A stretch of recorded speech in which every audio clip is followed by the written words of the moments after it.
Oke, kembali lagi bersama Om Vio di Pitutur Mbah Kakung. Kali ini Pitutur Mbah Kakung akan melakukan liputan seputar UMKM di desa di dusun Jowahan, Desa Wanirojo, Kecamatan Borobudur. Kali ini kita berada di kedai Roselis, pembuatan macam-macam produk herbal. Nah, kita nanti akan bicara lebih jauh tentang produk-produk herbal di sini bersama pemiliknya, Mbak Elis. Oke, teman-teman, nanti kita akan wawancara ke pemiliknya. Oke, kita lanjut. Oke, assalamualaikum. Benar bersama Mbak Elis ya, sebagai pemilik dari Roselis. Iya Mas, coba Mas siapa? Saya Om Vio dari Pitutur Mbah Kakung. Silakan. Minta waktunya di sebentar. Oh iya, boleh silakan. Oke Mbak, maaf ya mengganggu waktunya. Ini kita dari Pitutur Mbah Kakung. Nah, sengaja kita datang di sini untuk sedikit tanya-tanya tentang produk UMKM dari Mbaknya ini yang kita pernah baca-baca juga dan nyari tahu ternyata di daerah di sini Wanirojo ya. Nah, itu katanya ada produk herbalis yang di situ membuat berbagai macam produk-produk dari bahan-bahan rempah. Apakah benar ya gitu ya Mbak ya? Iya Mas. Perkenalan dulu dengan Mbak siapa bisa? Nama saya Elisa.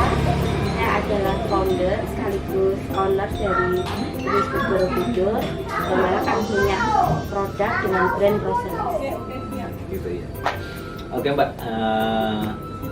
Mbaknya sendiri ini pertama punya ide untuk membuat UMKM semacam ini benar-benar lahir dari kesengajaan atau memang hanya iseng-iseng saja? Jadi kami Rosulis ini ada itu karena passion. Karena saya sejak dulu memang suka dengan minuman kesehatan yang alami, yang tidak kimia. Kebetulan juga saya belajar di teknologi hasil petani. Berarti secara tidak langsung mbaknya itu memang basicnya adalah pengolahan gitu, dan memang sekolah di bidang itu ya gitu. Kan gini mbak, soalnya kebanyakan karena fenomena sekarang ini kan mungkin orang mencari usaha atau mencari atau ingin membuat produk-produk itu karena keadaan. Mungkin mereka karena susah nyari kerja atau mungkin membuat usaha apa sulit, akhirnya mereka menciptakan sesuatu yang nyon sewu hanya spontanitas, tidak didasari karena memang punya ilmu di situ membidangi di bidang seperti itu. Berarti nek mbaknya ini memang murni dia mbaknya memang passionnya senang di dunia dan memang punya ilmunya gitu bahasanya orang. Jadi teman-teman, sebelum kita ngobrol lebih jauh, artinya kita datang ke sini tidak salah ya. Artinya memang kita datang di tempat yang tidak hanya sedikit tahu atau nyoba-nyoba membuat sebuah produk, tetapi memang mbaknya ini punya basic, punya ilmu di bidang itu. Jadi seumpama nanti teman-teman kok tertarik atau ingin mencoba dari produknya mbaknya ini, nggak usah khawatir karena memang ada ilmunya dan memang sudah menguasai di bidang itu. Oke, kita lanjut. Berangkat dari passion jenengan memang suka di itu ya Mbak, sama mungkin dasar pendidikan jenengan juga mendukung untuk di situ juga. Nah, terus kenapa alasan memilih di herbalis ini Mbak? Kan tentunya banyak produk-produk yang mungkin juga banyak manfaat, tetapi tidak harus bahan-bahan yang alam gitu. Pertama, bahan bakunya mudah didapat. Gitu. Kedua, ini asli dari produk lokal di sekeliling kita. Jadi nanti ketika kita maju, otomatis orang di sekeliling kita juga ikut maju, mudah didapat. Kemudian yang paling penting adalah kita mengedukasi bahwa kesehatan itu penting dan kita mesti meminimalisir dengan adanya bahan-bahan kimiawi yang sangat mengganggu kesehatan. Ya. Artinya bahwa dengan itu tidak semata-mata untuk profit sendiri, ya. Maksudnya tidak hanya melihat profit keuntungan finansial saja, tetapi efek dari produk jenengan itu juga mungkin baik juga untuk lingkungan, untuk masyarakat sekitar gitu. Iya, sosiopreneur. Itulah teman-teman. Jadi mungkin bisa menjadi pengetahuan bagi masyarakat juga bahwa mungkin tidak hanya masalah keuntungan finansial saja, tetapi untuk lingkungan, untuk masyarakat sekitarnya juga harus diperhatikan gitu ya Mbak ya? Iya. Oke. Sekarang kenapa ya? Maksudnya gini Mbak, tentunya di era-era sekarang ini produk-produk semisal dan semacam punya mbaknya ini tentunya banyak. Apakah mbaknya pernah atau sempat terpikirkan untuk saingannya banyak, terus gimana caranya bersaing dengan mereka gitu? Ataukah mbaknya punya kiat-kiat tersendiri untuk bersaing di produknya jenengan? Iya, pertama kita mesti paham segmen pasarnya. Gitu, Pak. Produk yang serupa banyak, tapi tidak semua produk itu sesuai dengan standar yang ada. Kalau kebetulan kalau untuk produk kami itu memang saya produksi sesuai dengan standar SNI, dengan diolah dengan pakai ilmu itu loh Mas, nggak asal mengeringkan, asal packing, semuanya by riset. Kemudian juga setelah usaha kami itu semakin maju, kebetulan banyak juga itu kompetitor yang membuat, tapi itu justru tidak membuat saya takut, mas, justru dengan banyaknya kompetitor itu nanti produk saya akan terangkat, karena bagaimanapun juga khususnya untuk produk yang wedang rempah ini kan produk hasil karya sendiri, racikan sendiri by riset, nanti akan otomatis akan naik dengan sendiri. Oke Mbak, sekarang saya tak tanya, ini udah berapa lama Mbaknya membuat atau memproduksi produk Herbalis ini, Mbak? Kami memproduksi itu dari tahun 2018, sebelum pandemi COVID. Nah, tapi waktu itu respon masyarakat belum terlalu besar. Tapi setelah adanya COVID, alhamdulillah produk kami sangat diterima sama masyarakat dan sekarang semakin hari semakin bagus. Berarti ada berkah dari COVID juga ya? Karena Nyon Sewu ini produk kan memang alami jadi saat kemarin masa-masa pandemi COVID itu kan memang obat-obat alami atau herbal-herbal yang dicari oleh masyarakat karena mungkin karena juga dari harganya juga nggak terlalu tinggi, mungkin untuk persiapan kekebalan tubuh juga, untuk itu memang benar-benar bagus ya Mbak ya produknya. Iya. Oke, untuk pemasarannya sendiri Mbak, apakah terkendala dan sudah sebesar apa pemasarannya selama ini Mbak? Pemasarannya di awal pada tahun 2018 itu masih gatot tular, dari orang per orang, teman. Tapi selanjutnya sekarang tahun 2023 ini sudah online, ada di Tokopedia, Shopee, Blibli sama Bukalapak juga ada. Dan kebetulan kami juga sudah ekspor ke Malaysia dan Hong Kong, sudah sampai sana ya. Nah itulah teman-teman. Bagi teman-teman yang mungkin tertarik dengan produknya Mbaknya ini, Mbak Elis ini, bisa didapatkan lewat toko-toko aplikasi seperti Shopee, Tokopedia, Blibli dan Bukalapak.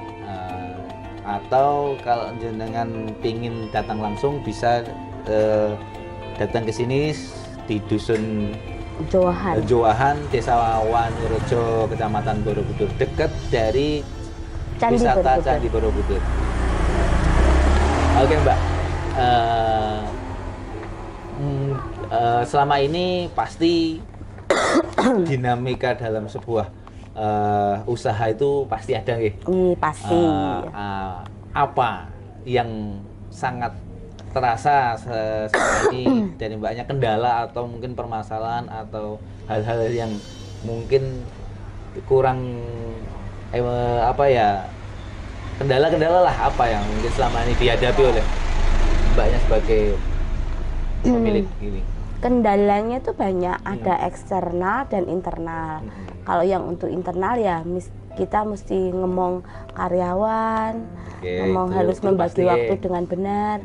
Kalau untuk eksternal juga banyak pesaing, kompetitor atau orang lain yang tertarik untuk pertamanya bermitra, tapi selanjutnya mereka untuk membuka sendiri. Tapi dari situ saya malah seneng karena saya bisa berbagi ilmu dan mereka bisa berkembang. Itu buat saya itu udah pencapaian yang bagus, berarti produk saya diterima itu. Jadi saya nggak pernah melihat itu sebagai suatu tantangan, tapi malah tak buat sebagai itu pencapaian. Berarti saya bisa menularkan ilmu saya dan bisa diterima masyarakat dan masyarakat bisa mengaplikasikannya. Untuk kendala bahan baku Mbak, bahan bakunya itu apakah susah untuk didapatkan, dan kalaupun susah harapannya gimana? Ya, untuk bahan baku itu memang kami dari awal itu komitmen untuk memproduksi produk-produk lokal, petani lokal di sekitar tempat usaha. Berarti itu untuk menghindari nanti kalau ketika ada permintaan yang besar itu kita tidak bisa untuk menyediakannya. Kalau kendalanya ya untuk awal-awal itu kalau kita langsung ke petani, kadang petani itu adanya cuma 2 kilo, 3 kilo, harganya naik turun, terus kemudian kualitasnya berbeda-beda. Sedangkan kita ketika membeli itu suka ada sungkan, pekewoh kalau harganya murah. Nah, tapi tetap kami juga ada solusi, kita tetap mencari supplier yang bisa diambil setiap minggunya itu setengah kuintal atau berapa itu yang ada. Tapi petani misalkan mau jual di tempat kami juga tetap kami terima. Artinya bahwa sebenarnya untuk bahan baku tidak begitu masalah. Pernahkah mengalami keterlambatan atau kekurangan bahan baku gitu? Kalau untuk bahan baku tidak, alhamdulillah tidak. Cuman kendalanya ini Mas, kalau di tempat kami itu kapasitas produksi kita yang kurang besar. Itu bukan karena kita tidak bisa memproduksi yang banyak, tapi memang karena alat mesin kita itu terbatas. Jadi harus pengadaan alat mesin lagi yang kapasitasnya lebih besar. Sedangkan permintaan yang ada di masyarakat itu makin lama makin besar. Bahkan setiap kami produksi itu kadang perharinya kadang tidak ada stok seperti itu. Itu kendalanya di situ sih. Artinya sempat telat produksi juga. Iya, itu sering karena kan memang permintaannya cukup banyak. Itulah teman-teman, Nyun Sewu nggih, produk di sini Nyun Sewu bukan produk abal-abal. Jadi di sini bukan produk coba-coba, karena produk di sini sering telat nggih. Maksudnya sering telat stok karena permintaan yang terlalu tinggi. Oke Mbak, mengingat produk jenengan ini sudah banyak dipercaya oleh kalangan masyarakat, nggih. Nah, di sini juga dekat dengan tempat wisata Candi Borobudur. Pernah nggak Mbak produk jenengan ini didatangi atau dikonsumsi oleh orang-orang terkenal atau orang-orang penting di negeri ini, kayak selebritis, kayak orang-orang penting gitu Pak? Ya, alhamdulillah untuk Delis Food Borobudur dengan brand Roselis ini sudah ikut lapak Ganjar, yang otomatis sudah pernah dikonsumsi Pak Ganjar. Kemudian kebetulan juga Bapak Sandiaga Uno itu pernah memborong produk kami, sehingga di kantornya produk kami juga sudah dinikmati di kantor Kemenparekraf langsung. Kemudian ada Menteri UKM, Koperasi dan UKM. Nah, terus kemudian produk kami juga pernah mengikuti berbagai event internasional seperti Trade Expo Indonesia. Trade Expo Indonesia itu adalah produk-produk yang siap ekspor. Tuh teman-teman, jadi bukan hanya masyarakat biasa saja yang mengkonsumsi, orang-orang penting saja yang mengkonsumsi loh teman-teman. Masa kalian nggak mau? Di sini jelas bahan bakunya adalah bahan-bahan herbal, bahan-bahan alami yang diproses dengan ilmu serta alat-alat yang sudah standar SNIG. Ya, tahun ini juga kebetulan kami sudah terkurasi menjadi UKM-nya Pawone Borobudur Marathon yang kedua. Tahun ini kita keliling ke 4 pulau, ada di Denpasar, ada di Medan, Makassar, dan di Palembang. Nah itulah Pintu Tur Mbah Kakung benar-benar beruntung bisa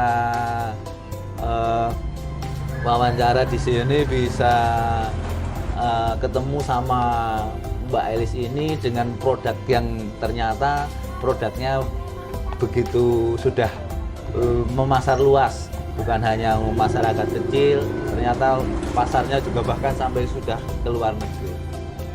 Oke, sebelum kita lanjut, mungkin sedikit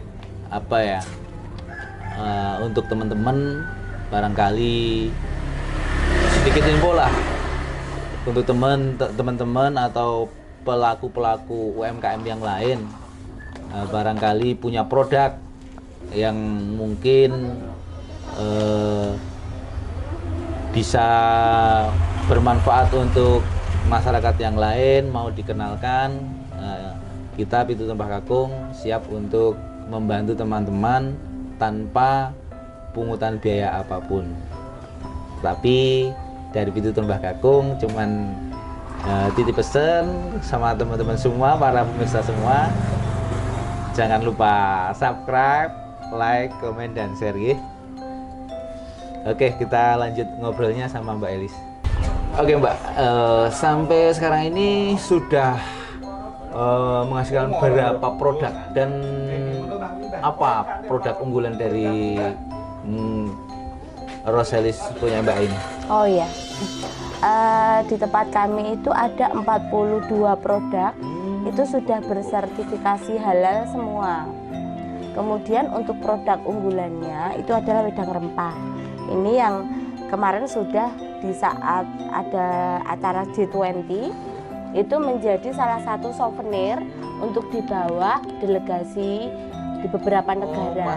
Menteri-menteri perekonomian G20 itu ya.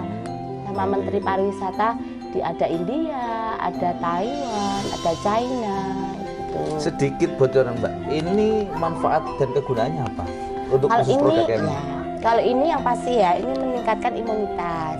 Kemudian untuk menyegarkan badan.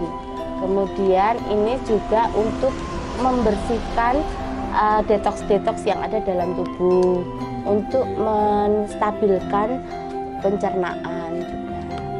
Ya. Bisa sedikit bocoran bahan-bahannya, nek yang produk andalannya atau unggulannya Mbaknya ini bahan-bahannya apa saja di sini Mbak? Ini di wedang rempah ini komposisinya ada temulawak, ada lime, jeruk nipis, kemudian kayu manis, kapulaga, jahe, ada serai, gula batu, dan lain-lain. Dan untuk penyajiannya susah atau enggak ini Mbak? Ini praktis sekali. Oh, gitu ya? Untuk menyajikan cukup dibuka, kemudian diseduh, Berarti enggak pakai air panas. dimasak ya? Enggak perlu. Tapi kalau mau dimasak juga lebih oke. Cuman ini kelebihan di tempat kami, produk kami ini karena diproses dengan higienis, tidak perlu dicuci lagi. Gitu. Nggak perlu dicuci lagi, langsung diseduh sudah oke. Oke teman-teman, bisa mengerti ya bahwa untuk teknik penyajiannya sangat simpel. Ini dalam satu saset kayak gini ada berapa isinya Mbak ini?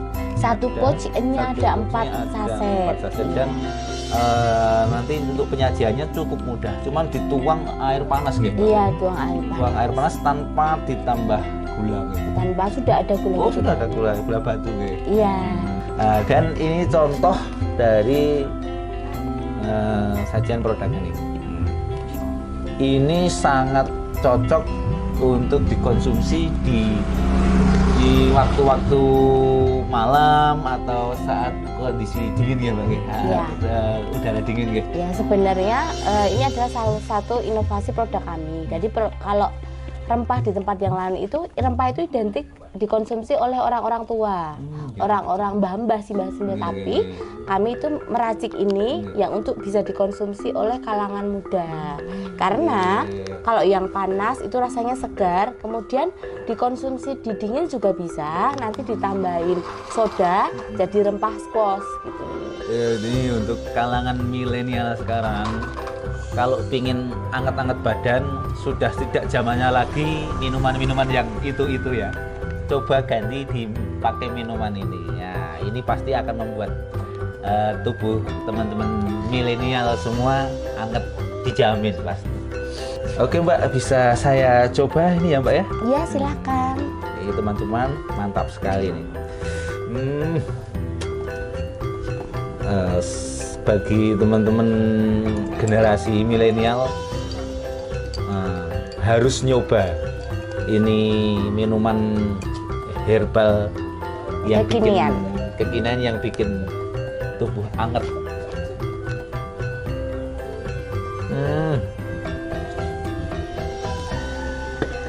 Rasanya gimana ya? Rasanya itu kayak ya perpaduan berbagai macam bahan. Jadi kalau jenengan belum nyoba pasti akan penasaran. Jadi lebih baik nyoba langsung aja. Untuk satu box gini dijual berapa Pak? 20.000. Oke tuh teman-teman, murah sekali. Dengan bahan-bahan yang alami, proses yang alami, dengan alat-alat yang sudah standar, dibanderol cuman dengan harga 20.000. Manfaatnya luar biasa. Dengan harga yang segitu, dengan manfaat yang luar biasa, mungkin menurut kita harga yang pantas, bahkan relatif murah. Oke Mbak Elis ya, tadi sudah banyak berbincang dan bertanya-tanya ke jenengan. Sekarang saya mau tanya, apakah dari pihak Mbak Elis sendiri membuka peluang untuk bermitra, atau mungkin orang lain pengen ajak kerjasama bermitra sama jenengan, menjualkan produk jenengan atau semacamnya itu? Iya banget, kami malah sangat senang kalau nanti banyak yang bermitra, karena kebetulan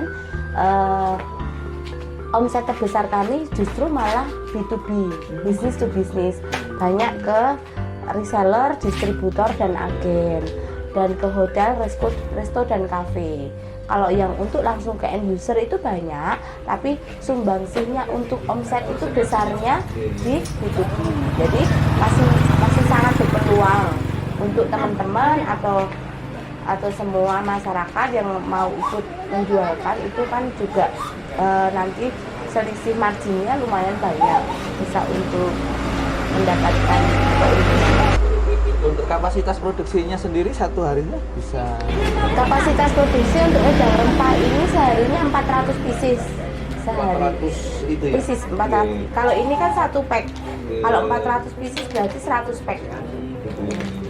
400 pieces. Itu kalau normal ya, kalau hari-hari normal. Tapi kalau misalkan di waktu-waktu yang pas lagi ada pesanan banyak, itu lebih. Dan itu pasti kita menambah karyawan freelance.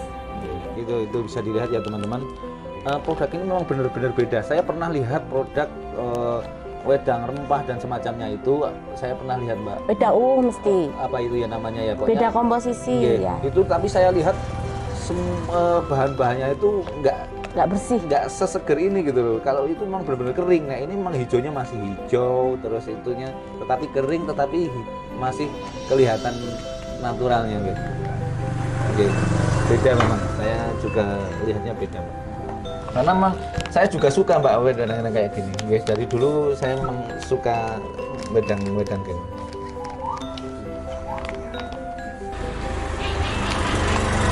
Untuk pekerjanya sendiri ada berapa personil Mbak? Kalau untuk produksi yang tetap itu ada 3, dan untuk yang beberes itu ada 1. Tapi nanti kalau misalkan kita pas lagi melonjak pesanan, kita pasti mengajak KWT itu kelompok wanita tani, itu kita tempat usaha, ada KWT Lestari. Ya. Itu kebetulan kami bekerja sama untuk pengadaan bunga telang segarnya. Mereka menanam, kemudian kami yang memproduksi, kemudian kami yang memasarkan. Benar-benar memberdayakan masyarakat perempuan ya di sekitar tempat usaha. Dan itu kami bina. Mereka tadinya KWT itu hanya menanam seperti selada, rosella dan seperti itu kan tidak laku.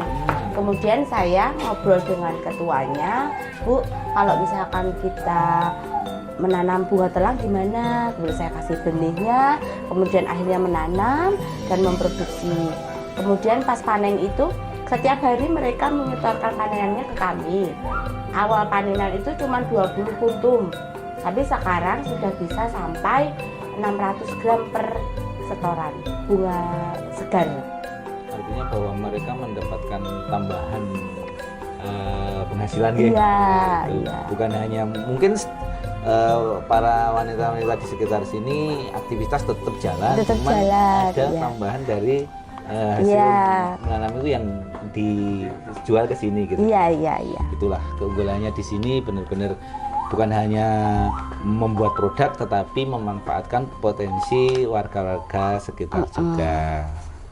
Oke Mbak, boleh nggak ini pertanyaan mungkin rada sensitif gitu mungkin atau mungkin pertanyaan masuk ke ranah dapurnya jenengan. gitu maksudnya. Kalau boleh tahu omset penghasilannya dari ini apa hasil ini pembuatan produk ini berapa Mbak? Oh ya, saya mau tapi- bercerita. Oke. Jadi untuk omset itu di awal produksi kami itu omsetnya 1 bulan itu kami cuma mendapatkan omset 500.000 pertama kali. Tapi semakin lama dan karena kami fokus, kami tetap terus berjalan. Sekarang ini terakhir di bulan kemarin itu 1 bulannya ada 21 juta. Tapi saat pertama itu dulu pas dapat omset 500 itu sudah mempekerjakan Belum, masih belum. Itu dipekerjakan masih sendiri, sendiri. Kemudian sekarang sudah sampai 21 juta per bulan kemarin. selamat Mbak. Di sini ya teman-teman, apapun setiap usaha, setiap ikhtiar teman-teman jika ditekuni, jika digeluti dengan serius, dengan niat yang mulia, di sini tidak hanya finansial keuntungan pribadi saja, insya Allah nanti keuntungan itu akan mengikut sendiri. Nah, ini contohnya dari Mbak Eli sendiri bahwa dari nol ya Mbak ya, Iya, dulu dari merintisnya nol. mungkin dari orang Dari tidak laku, tahu, dari gagal.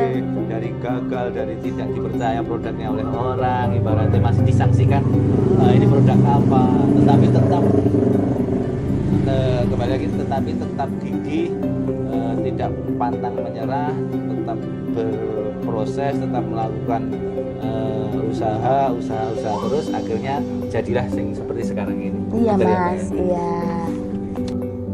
Oke Mbak, Nyun Sewu tadi udah tanya di omset ya. Iya. Mungkin dari jenengan kan dari benar-benar nol, entah itu dari peralatan, dari segi penunjang yang lain. Sementara saya tanya omsetnya itu punya jenengan, omsetnya sudah asetnya sekarang. Asetnya itu berarti kan berkembang dari dulu seperti itu, sekarang sudah menjadi sebesar ini. Ya mungkin menurut kita sudah besar ya teman-teman, itu pasti berkembang. Iya. Aset apa saja Mbak yang bisa Aset pertama kali itu kami benar-benar tidak punya apa-apa. Gitu, Rumah ngontrak masih ya, Mbak, ya? ngontrak. Kemudian awal usaha kami itu saya menjual gelang emas saya. Ketika suami saya gajian gitu, di gajian yang selanjutnya itu dapat bonus, diminta buat beli emas, enggak mau, itu mah tak buat beli alat. Terus kemudian itu senilainya nggak sampai 1 juta kan. Nah sekarang ini akhirnya kita sudah bisa membeli rumah ini. Tuh.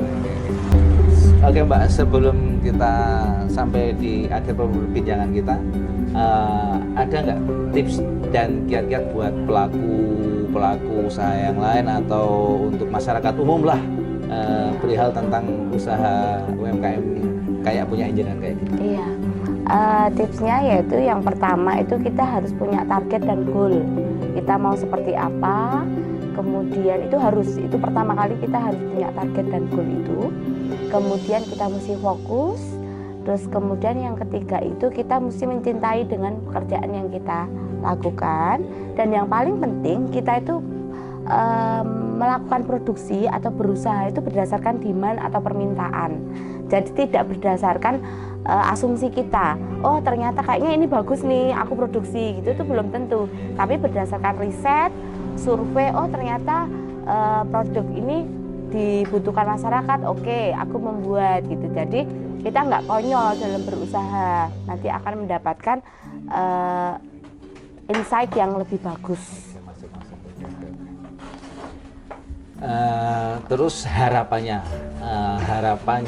apakah Mbaknya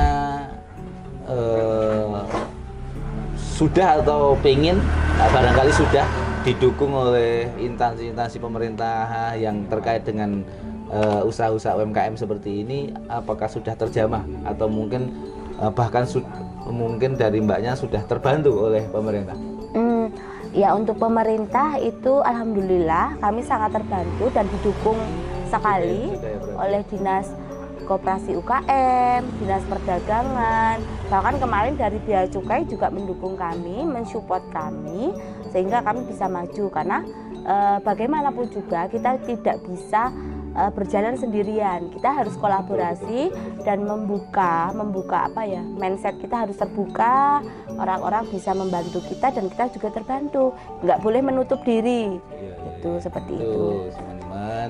Nah, oke, tidak terasa kita sudah sampai di penghujung perbincangan bersama Mbak Elis sebagai pemilik dari kedai Roselis Herbal ini ya.